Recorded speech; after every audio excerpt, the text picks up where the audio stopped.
ಕಾಂಗ್ರೆಸ್ ಜಾತಿಗಳ ಮಧ್ಯೆ ವಿಂಗಡಣೆ ಮಾಡೋದಿಲ್ಲ. ಲಕ್ಷ್ಮಣ್ ಒಕ್ಕಲಿಗರಲ್ಲ ಅಂತ ಮಾತಾಡ್ತಾರೆ, ಅದು ಶುದ್ಧ ಸುಳ್ಳು. ಲಕ್ಷ್ಮಣ್ ಒಕ್ಕಲಿಗರಾಗಿ ಹುಟ್ಟಬೇಕು ಅಂತ ಅರ್ಜಿ ಹಾಕಿ ಹುಟ್ಟಿದಾರಾ? ಈಗಂತ ಮೈಸೂರಿನಲ್ಲಿ ಬಿಜೆಪಿ ನಾಯಕರ ವಿರುದ್ಧ ಸಿಎಂ ವಾಗ್ದಾಳಿ ನಡೆಸಿದ್ದಾರೆ. ನಾವೆಲ್ಲ ವಿಶ್ವ ಮಾನವರಾಗಬೇಕು, ಕನಿಷ್ಠ ಮನುಷ್ಯರಾಗಬೇಕು, ಆದರೆ ದ್ವೇಷ ಹುಟ್ಟು ಹಾಕುವುದು ಬಿಜೆಪಿಯವರು ಮಾತ್ರ ಅಂತ ಮೈಸೂರಿನಲ್ಲಿ ಬಿಜೆಪಿ ನಾಯಕರ ವಿರುದ್ಧ ಸಿಎಂ ವಾಗ್ದಾಳಿ ನಡೆಸಿದ್ದಾರೆ.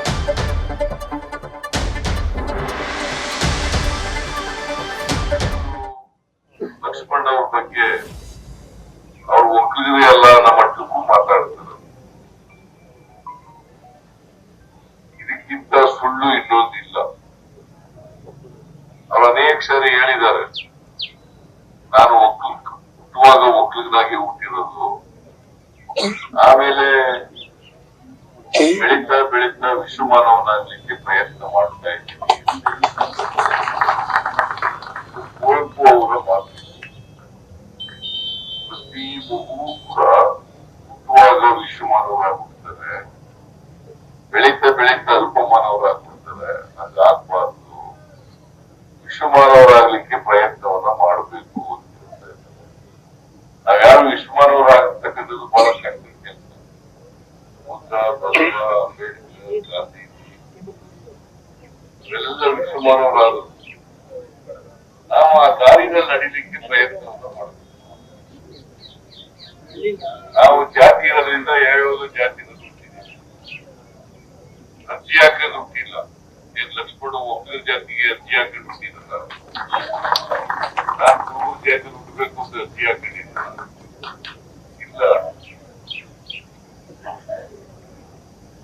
ಜಾತಿ ಇದೆ, ಅದರಿಂದ ಹುಟ್ಟಿದೀವಿ ಅಷ್ಟೇ. ಹಾಗಂತೇಳಿ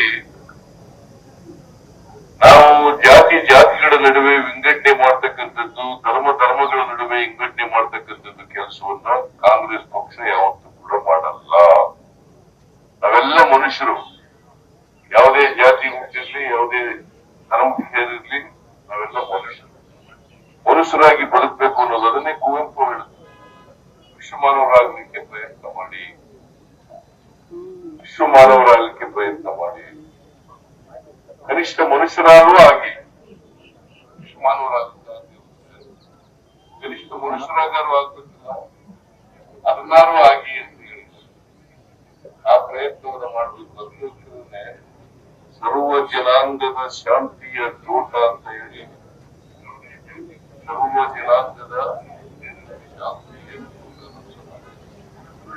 ಇದನ್ನ ಕುವೆಂಪು ಹೇಳಿರ್ತಕ್ಕಂಥ. ನಾವು ಸರ್ವ ಜನಾಂಗದ ದ್ವೇಷ ಉಂಟು ಮಾಡ್ತಕ್ಕಂಥ ಸಮಾಜ ಮಾಡಕ್ಕಾಗಲ್ಲ. ಸರ್ವ ಜನಾಂಗದ ಶಾಂತಿಯ ತೋಟವನ್ನು ನಿರ್ಮಾಣ ಮಾಡಿ ಅದರಲ್ಲಿ ನಂಬಿಕೆ ಕಡಿತಕ್ಕಂಥವ್ರು ಕಾಂಗ್ರೆಸ್ ಪಕ್ಷದವರು, ದ್ವೇಷ ಹುಟ್ಟಾಗ್ತಕ್ಕಂಥವ್ರು ಭಾರತೀಯ ಜನತಾ ಪಕ್ಷದವರು. ಜಾತಿಗಳ ನಡುವೆ, ಧರ್ಮಗಳ ನಡುವೆ ಜಾತಿ ಹುಟ್ಟಾಗ್ತಕ್ಕಂಥವ್ರು ಭಾರತೀಯ ಜನತಾ ಪಕ್ಷದವರು. ಜನರ ಭಾವನೆಗಳನ್ನ ಕೆರಳಿಸಿ, ಭಾವನಾತ್ಮಕವಾದಂತ ವಿಚಾರಗಳನ್ನು ಜನರ ಮುಂದೆ ಇಟ್ಟು ಓಟ್ ತಗೊಂಡು ದೇಶ ಆಳಬೇಕು ಅಂತಕ್ಕಂಥದ್ದು ಅವರ ಉದ್ದೇಶ. ನ್ಯೂಸ್ ಫಸ್ಟ್, ನಿರ್ಭೀತಿಯಿಂದ ನಿಮ್ಮ ಪರವಾಗಿ.